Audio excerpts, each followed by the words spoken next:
Buenas tardes. Yo quiero empezar agradeciendo a Antonio la confianza en que fuera yo quien presentara el libro, y quiero agradecerle también, aunque ya lo he hecho otras veces pero no había cansado de hacerlo, cada vez que tenga ocasión, que Paco Montoro siga con esta ilusionante aventura de publicar libros. Los libros de la Autarquía yo creo que van a constituir una información interesantísima para los que vengan después de nosotros. Está haciendo una colección, yo creo que de las pocas que hay, me parece que de las pocas que hay en España que tenga estas características. Una vez dicho esto, pues me gustaría comentarle algo de Antonio, de José Antonio Pérez Domínguez, Antonio Pérez como lo conocemos los amigos, que es capaz de reunir en una tarde de calor como hoy a un montón de amigos como los que tenemos aquí. Será por algo. No es que les deba ni nada de eso, ¿no? La verdad es que no lo sé. Bueno, pues Antonio nació en Vélez, Málaga, y vivió durante su infancia y juventud en la calle Salvador Rueda, la calle Coroná, como se conoce aquí en Vélez. Ha dedicado muchos años a su profesión de empleado de banca, y cuando le llegó el momento de su jubilación comenzó a desarrollar su otra vocación, la escritura. Antonio reconoce como otras muchas personas que ha llegado a la escritura a través de la lectura. Y en la escritura se ha sentido cómodo, así que lleva escritas ya 2 novelas, El llanto sordo y El barro en los zapatos. Además de las 2 novelas citadas, Antonio ha escrito relatos. Muchos de ellos han resultado premiados en diversos certámenes y concursos a nivel nacional. La reunión de 20 de esos relatos ha supuesto la publicación del libro que hoy presentamos. Antonio es una persona de apariencia seria, pero quienes lo conocemos sabemos de su ironía, su punto socarrón y su fino humor, que es capaz de desplegar sin descomponer el gesto de seriedad que aparenta. Y de esto hay algo también en su escritura. Desde la publicación de sus 2 primeras novelas conocíamos la escritura de Antonio Pérez y sabemos que tiene una forma de expresarse que hace que el lector se enganche al libro. Su estilo es directo y sencillo, sin que por ello deje de ser inteligente. Su forma de escribir tiene una virtud que yo considero esencial. Es una escritura que se entiende, que no busca ínfulas culteranistas ni enigmáticas. Utiliza un lenguaje claro y comprensible, sin caer por ello en un populismo forzado, como hemos podido comprobar en sus 2 novelas anteriores. El libro que hoy se presenta, La virtud dormida, esta forma de expresarse se pone de manifiesto aún más. Es un conjunto de relatos de una temática muy variada y que tiene como hilo conductor la importancia de asumir una manera de comportarse que valore las virtudes como un estilo de vida. Algunos de ellos han sido premiados en diversos concursos literarios, como se señala a pie de página en el libro. Unos relatos en los que aparecen muy diversas situaciones y personas. Un emigrante que no olvida su tierra, un asesor financiero centrado solamente en su trabajo, un enfermo terminal, un vendedor de cal, un anciano que vuelve a su pueblo para morir, un triunfador gracias al trabajo y el esfuerzo de sus padres, una mujer solitaria que encuentra el amor cuando no se lo espera, un hombre obsesionado con que lo recuerden a toda costa, un músico callejero solitario y solidario, una chica que vuelve a valorar la vida gracias a la escritura, una prostituta rechazada por su familia a la que quiere a pesar de todo, un niño que recibe una lección que no olvidará, que nunca se debe hacer algo que sabes que está mal aunque otros lo hagan, un joven que queda parapléjico y se empeña en seguir con sus proyectos aunque tenga que luchar por conseguirlo, un conserje que recibe el apoyo de su jefe ante una situación familiar desfavorable. Pero también hay otros relatos que son reflexiones sobre aspectos importantes en la vida, un encuentro inesperado y excitante, una visión personal de la Semana Santa, una reflexión sobre los niños de Ucrania en plena guerra, la magia de la noche de San Juan en su combinación de elementos opuestos como el agua y el fuego, o la importancia de orientar a los hijos en la vida. Además, en este libro están presentes recuerdos infantiles, costumbres, personajes, comida, juegos. El libro comienza reconociendo la importancia de la palabra como elemento fundamental del ser humano y que nos diferencia del resto de seres de la creación. Gracias a la palabra somos capaces de hacer cosas tales como este libro de relatos. Unos relatos que producen un impacto en el lector y lo hacen pensar, pero además lo conmueven. Tengo que confesar que en más de uno de ellos se me han saltado las lágrimas. No niego que es añadida, y no es en absoluto menor. Me refiero a las ilustraciones que lo acompañan. Por una parte, la colaboración padre-hija en este libro pone de manifiesto un hecho importante por lo que representa esta colaboración intergeneracional que tanto se reivindica en estos tiempos. Que las ilustraciones estén realizadas expresamente por su hija Beatriz supone un ejemplo de colaboración y complicidad, una excelente virtud a añadir al libro. Por otra parte, la belleza y sencillez de las ilustraciones suponen otra forma más de enriquecer las virtudes de este libro.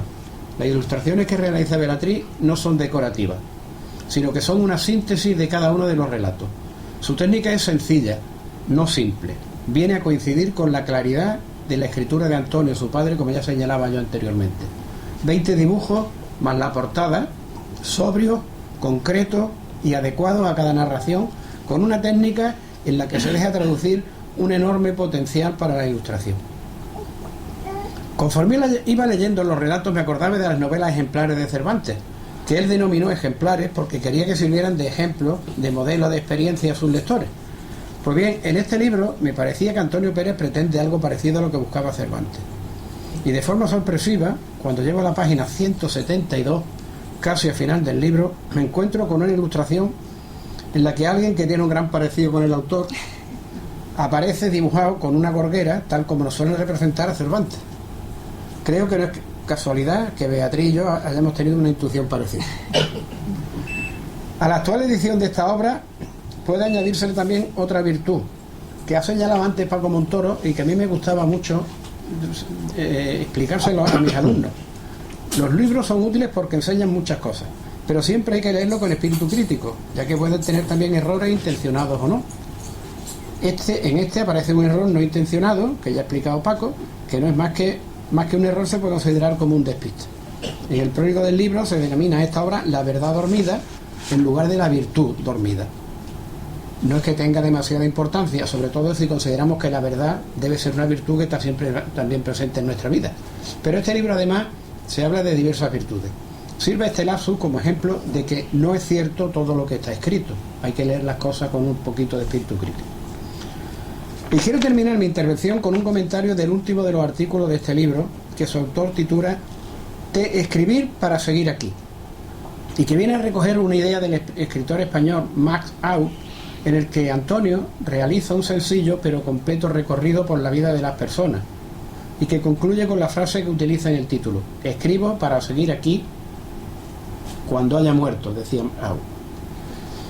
Es una forma de trascender y de quedar en la memoria de los que nos quieren. Pero a mí me ha llamado la atención una de las frases de este relato que pertenece a Antonio Pérez. La juventud no se pierde, la juventud solo se pierde cuando desaparece la ilusión. Antonio, ilusionado como está con la escritura, va a seguir siendo joven mucho tiempo. Gracias, Antonio, por transmitirnos tu ilusión en este libro.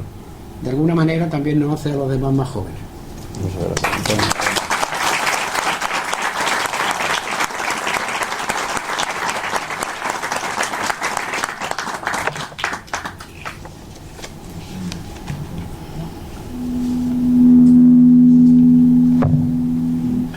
El tema primero era una versión de Summertime, un clásico del jazz, puesto que estamos ahora en época, y bien que se nota, veraniega. Yo quería añadir a la magnífica reseña que ha hecho Antonio, que el libro es o los relatos, muchos de ellos son muy cinematográficos. Se mete uno en la película del relato, y es verdad que te conmueven. Comparto con él que a medida que pasan los años nos ponemos más sensibles y de lágrimas fácil, pero creo que eso no es malo. El hombre también debe saber llorar. Y hay un relato de ese guitarrista callejero solitario y solidario que me gustó especialmente.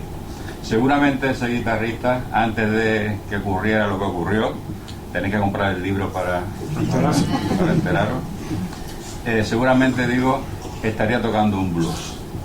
Entonces, en homenaje a eso voy a interpretar un blues instrumental.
Bueno, pues la autora de las ilustraciones, Beatriz, va a explicarnos lo que ella quiera sobre las ilustraciones.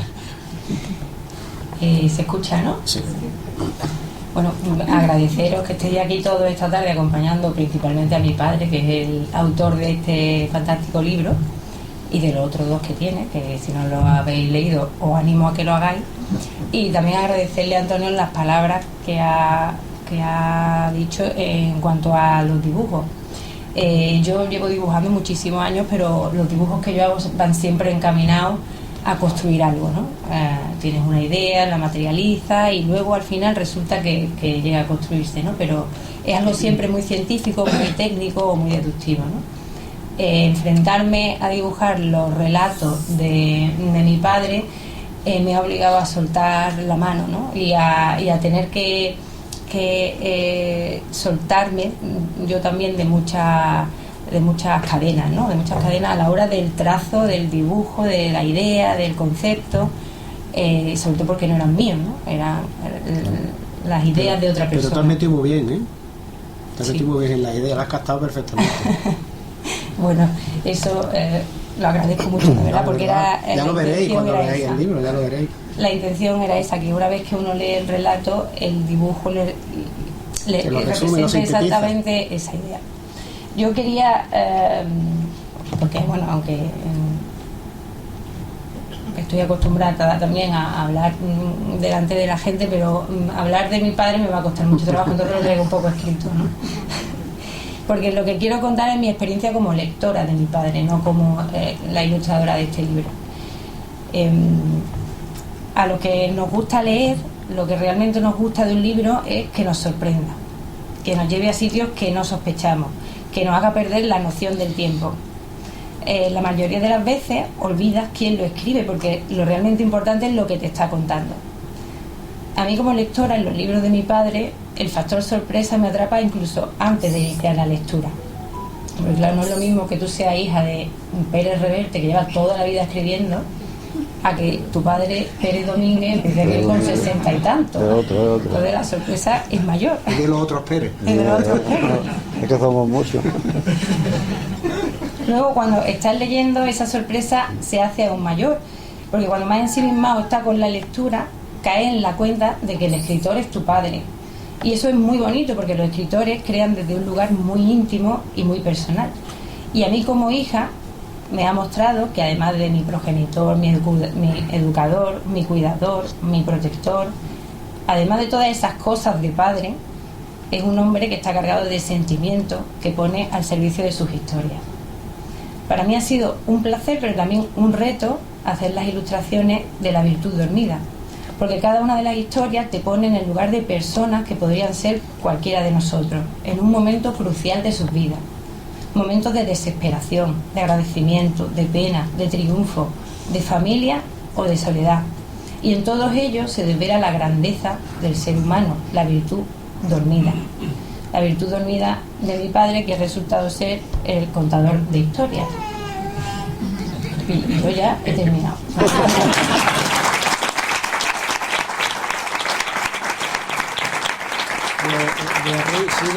Sigue soltando la mano y sigue dibujando, de verdad. Yo he visto que ahí hay donde rascar.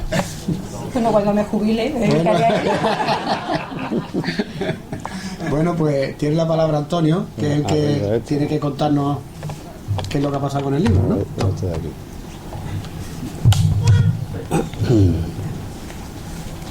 Voy a acercar lo que se escuche bien. ¿Se oye bien? Sí. Bueno, yo en primer lugar quisiera agradecerle a todos los presentes su asistencia. Yo creo que para cualquier persona que hace algo y que tiene la oportunidad de mostrárselo a los demás, hacerlo a través de un acto como este y con una afluencia de público como la que tenemos aquí esta tarde, pues ya es compensación más que suficiente por el tiempo invertido en escribir el contenido de este libro. Por eso le estoy profundamente agradecido. Incluso creo que su presencia aquí tiene un mérito especial, porque teniendo en cuenta el tiempo que estamos pasando, las temperaturas que estamos soportando, me imagino que a ustedes les ha ocurrido más o menos lo que me ha ocurrido a mí, que estaba en el sofá sentado tranquilamente a las 6 de la tarde y entonces miro el reloj y digo, me tengo que levantar. Entonces cuando vas, te vistes, empiezas a sudar al abrocharte los cordones de los zapatos, sales a la calle y te metes dentro de un coche, que más que un coche parece un horno, y cuando vas a arrancar el motor te sobrevuela por la cabeza la pregunta más inquietante que puede tener el ser humano en los tiempos que corren, que es ¿dónde aparco? Entonces, después de todo eso y sabiendo que ustedes han podido pasar por lo mismo, pues comprendan que les tengo que agradecer de forma muy especial el que esta tarde estén aquí soportando el calor que hace al salir a la calle. Recuerdo una cosa con Antonio, cuando presentamos el libro anterior, el de Barro en los zapatos, que lo hicimos en el patio interior del Mubel, estábamos en plena pandemia, había que cumplir una normativa y una serie de criterios de seguridad imprescindibles para hacer cualquier acto, por pequeño que fuese, y estábamos allí en el patio interior del Mubel, los dos en lo alto de una plataforma que hay allí, los dos solos, y enfrente teníamos a todas las personas que habían acudido, bastante menos que aquí porque había que cuidar una distancia de seguridad de 2 metros entre una y otra, había que llevar las mascarillas puestas y cada recinto tenía un límite de aforo. Tuvimos que cumplir esos requisitos y entonces aquello sí, me acuerdo que le dije al público que hubo allí, algunos de los cuales están aquí, han repetido, están aquí, como Paco por ejemplo, que también estuvo allí, se llevó un libro, lo leyó en 2 días, escribió un artículo en el Noticias 24 que todavía guardo, y luego salió en su programa El Punto de Mira, hablando del libro. Aquello y las cámaras ayudaron a hacer una difusión que hubiera sido imposible con las circunstancias que atravesábamos en aquel momento. Eso hace ya casi 5 años, hay que ver cómo pasa el tiempo. Pero estamos aquí ahora presentando otro libro en circunstancias bastante más agradables, con aire acondicionado, sin mascarilla y sin distancia de seguridad. Entonces, eso es una cosa de las que quería decir. Luego, tengo que agradecer a Beatriz que haya hecho las ilustraciones de este libro. Si ustedes cuando lean los relatos, después de leer cada relato, se vuelven y le echan un vistazo al dibujo, seguramente comprenderán que el dibujo ha intentado simbolizar de alguna forma el argumento que acaban de leer, la historia que acaban de leer. Y también sé que no es precisamente tiempo lo que le sobra. Entonces he tenido que dedicar tiempo de donde no tenía para hacer todos esos dibujos que han sido 20 dibujos por cada uno de los otros, más la portada. Entonces, un agradecimiento. Mañana te quedas con Leonardo.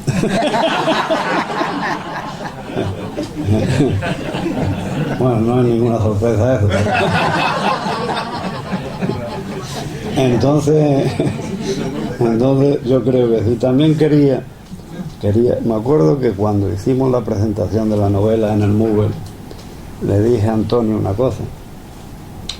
Le dije que el hecho de que él estuviera allí conmigo en aquel momento no solamente me suponía una ayuda extraordinaria, sino la garantía de que por lo menos algo salía bien. Sigo teniendo esa confianza, no sigo teniendo esa confianza, he aumentado la confianza que tenía en él. Y no sé si la vida nos dará la oportunidad de repetir actos como este. Es decir, tú estabas cada vez más joven. Yo creía que eras tú. Pero si así fuera, me encantaría que él siguiera participando y formando parte de la mesa cuando se haga una cosa de esto. Y también quería hacer un agradecimiento muy especial a Jesús, porque yo creo que la aportación musical en este tipo de actos le da una brillantez que si no fuera por eso no sería lo mismo. Además, yo creo que incluso muchas personas pueden venir nada más que por escuchar la guitarra, estas cosas. y eso hay que agradecérselo, porque además tuvo desde el primer momento que se lo dije, tuvo una predisposición especial a participar, y la verdad es que yo creo que todos nos vamos a alegrar de ello y lo vamos a disfrutar. Y quisiera también hacer un comentario muy breve sobre una cosa que me parece de vital importancia, de gran importancia, y es el hecho de que Vélez Málaga y la comarca de la Zarquía cuenten con una editorial propia. Y eso se debe a la pasión de una persona por la escritura, por la lectura, y que después de no sé cuántos años dedicado a la escritura y de seguramente rebasado con creces la treintena de libros publicados, decidió en un momento determinado subir el peldaño que le faltaba en este apasionante mundo. Como él bien dice, lo hice porque me gusta y lo sigo haciendo porque me encanta. Entonces yo creo que, vamos, todos sabrán que estamos hablando de Francisco Montoro Fernández, que está aquí presente y que es el que ha creado la editorial Libro de la Zarquía. Y además que, como ha dicho antes Antonio, y yo tenía previsto también decirlo, esta editorial hace una serie de colecciones, y entonces cada libro que se publique está encasillado en una colección determinada. Está la colección de la pequeña historia, colección argumentos y otros tipos de colecciones. Para mí es un honor haber iniciado con este libro una nueva colección que se titula Prosa Creativa, porque así la ha creado el editor, que me parece extraordinario. Así que, Paco, aquí estaremos a ver si hacemos más cosas y ya está, ¿qué vamos a hacer? Y luego hay una cosa que sí quería resaltar también, que porque ya Antonio ha hecho unas pinceladas bastante certeras sobre cada uno de los argumentos del libro, de los relatos que componen el libro, que creo que no hace falta ampliarlos más. Yo creo que con eso ya las personas que están aquí tienen una idea de lo que es lo más importante o lo que califica o describe cada relato. Yo no quería contar mucho para que se venda el libro. Sí, ya, porque no lo va a leer nadie. Pero sí hay una cosa que yo pedía. Son 20 relatos, pero también hay un microrrelato. El microrrelato, más que microrrelato, es una definición de las palabras. Como decía el genial psicólogo, pedagogo y escritor Bernabé Tierno, decía que las dos cosas sobre las que más se había escrito en el mundo eran el amor y las palabras. Entonces, si tenemos en cuenta que las palabras son imprescindibles para hablar y para escribir sobre cualquier tema, pues eso nos da una muestra de la importancia que tiene. Entonces, incluso el filósofo aconsejaba cómo emplearla, en qué medida deberíamos hablar, qué tiempo debíamos dedicar, y sobre todo hacía hincapié en una cosa muy importante, que era la necesidad de callar y escuchar cuando es otro el que está diciendo algo que nos puede interesar. Es imprescindible. Reforzaba el argumento con un antiguo proverbio árabe que dice: nunca abras los labios si lo que vas a decir no es más hermoso que el silencio. O sea, yo creo que si contemplamos esta frase, llegamos a la conclusión de las cosas tan hermosas que se pueden construir mezclando con acierto las palabras. Y entonces, volviendo a lo que es el microrrelato, esto surge porque un club de escritura que hay en Madrid, que se llama Club de Escritura Fuente Taja, que agrupa a miles de personas que sienten pasión por la escritura y que están repartidas por toda España y los países de habla hispana, entonces convoca con frecuencia pues ciertos concursos. Entonces, en un momento determinado, pidió a las personas que formamos parte del club que hiciéramos una definición de las palabras, pero no podían sobrepasar 4 renglones en formato A4, o sea, un folio.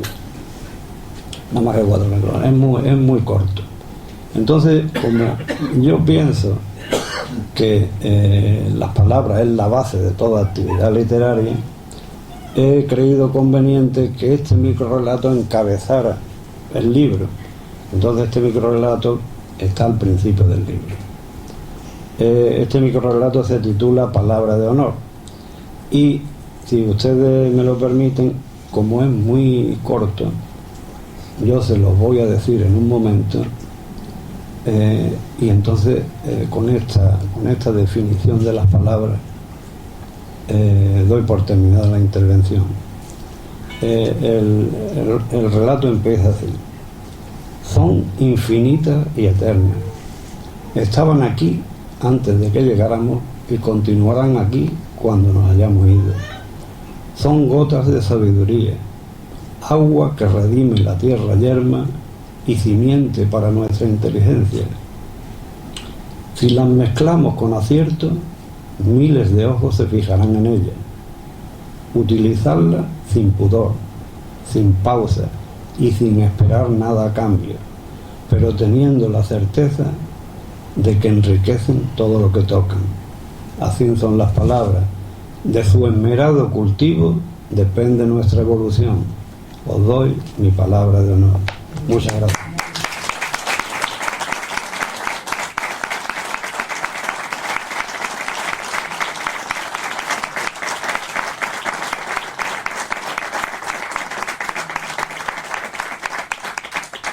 Bueno, vamos a terminar con música también, lo mismo que empezamos. Jesús. Bueno, vamos a terminar con una pequeña versión instrumental de un tema del grupo británico Pink Floyd, dedicado a uno de sus componentes que se tuvo que ir por problemas mentales, y se llama Wish You Were Here. Ojalá estuvieras aquí. Ojalá estuviéramos siempre como estamos hoy. Antonio, ha sido un placer acompañarte, enhorabuena. El placer ha sido mío. Y le recomiendo que compren el libro porque de verdad merece la pena.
¿Qué? Después está firmado como un rato. Bueno, vamos a ver cómo va a dar otro capítulo en todo. Bueno, pues gracias por su asistencia y el autor está a su disposición para firmar los libros que queráis. Fíjate, debía gastar Rodríguez. ¿Quieres empezar por esto? Sí, venga.